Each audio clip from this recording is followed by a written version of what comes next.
சொல்றது வணக்கம் madam welcome to அப்படின்னு சொல்லிட்டு ஊரா சுற்றி எல்லா ஊர்லேயும் தெருமுனையில் எந்த தெருமுனையில் பார்த்தாலும் நிற்பாண்டா அப்படிங்கிற மாதிரி ஆயிடுச்சு.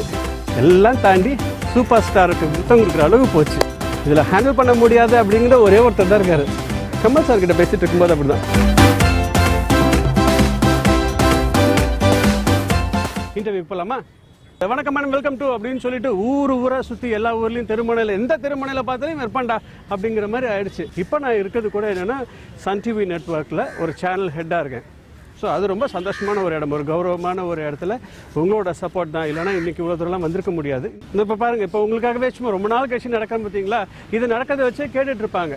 இதெல்லாம் கொஞ்சம் கொஞ்சமாக என்ன ஆச்சு அப்படின்னா எல்லா ஊருக்கும் சுற்றி எல்லா ஊருக்கும் பண்ணும்போது என்னோட ஆசை, என்னோட பேஷன் அப்படின்னு சொன்னாலே அது வந்து ஒரு நமக்குன்னு இப்போது ஒவ்வொருக்கும் மியூசிக் சேனல்ஸ்னால் அதுக்கு எக்ஸ்க்ளூசிவாக மியூசிக் சேனல் இருக்குது, காமெடி சேனலில் எக்ஸ்க்ளூசிவ் காமெடி சேனல் இருக்குது. அது மாதிரி தமிழில் ஒரு travel and life style living channel ஒன்று வேணும் அப்படிங்கிறது என்னோட நீண்ட நாள் ஆசை, ஒரு ட்ரீம். இப்போ இன்றைக்கி நான் வந்து கண்டிப்பாக மிஸ் பண்ணுறேன்.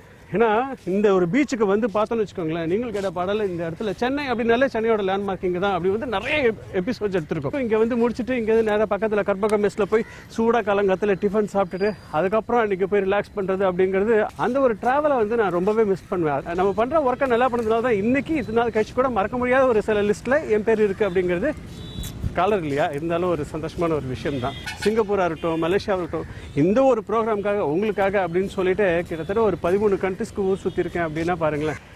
ஆனால் எனக்கு எத்தனை ஊருக்கு போனாலும் எனக்கு ரொம்ப பிடிச்ச ஊர் அப்படின்னு பார்த்தீங்கன்னா, பிடிச்ச இடங்கள் அப்படின்னு பார்த்தா நான் 2 சொல்வேன். ஒன்று வந்து ஹிமாலயாஸ், அந்த பக்கம் போனது. ஏன்னா எத்தனை தடவை போனாலும் அந்த தடவை போயிட்டு வந்து அவங்களுக்கு தெரியும், இந்த இடம் மறக்கவே முடியாது, அந்த மாதிரி ஒரு இடம் அப்படிங்கிறது எல்லாருக்குமே தெரியும்.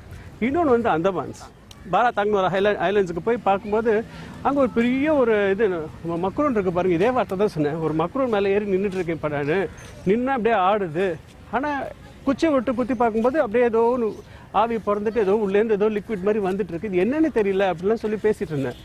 ஆனால் இது சம்மந்தப்பட்ட அந்த நில ஆராய்ச்சியாளர்கள் யார் இருக்காங்களோ அதை சொல்லணும்னு மற்ற கொஞ்ச நாளில் பார்த்தீங்கன்னா சுனாமி. ஸோ ஆரம்பத்திலே கொஞ்சம் சிம்டம்ஸ்லாம் இருந்துட்டு இருந்தது அப்படின்னு எல்லாம் தாண்டி சூப்பர் ஸ்டாருக்கு புத்தம் கொடுக்குற அளவு போச்சு.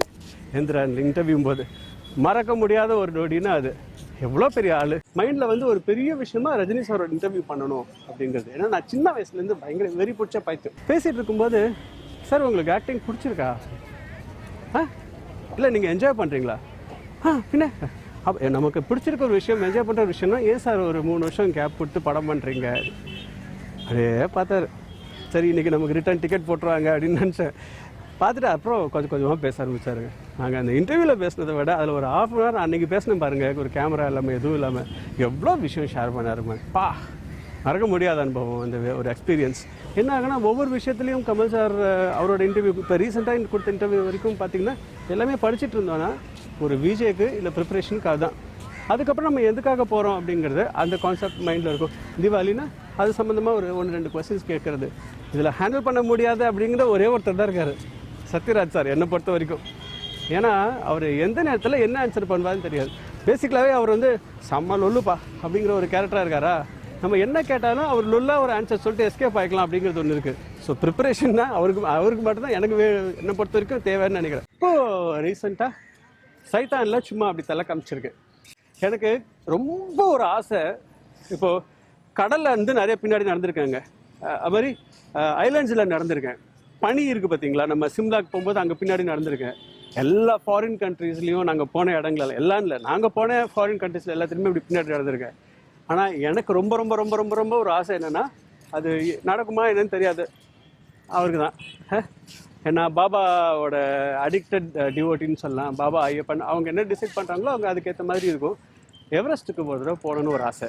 அங்கேயும் போயிட்டு முடிஞ்சதுன்னா எவ்வளோ தூரம் பின்னாடி நடக்க முடியும், பின்னாடி நடக்கணும் அப்படிங்கிற ஒரு ஆசை. அந்த மாதிரி யாரும் போயிருக்காங்களான்னு தெரில. இப்போ சொன்னது யாராவது செஞ்சிட போகிறாங்க.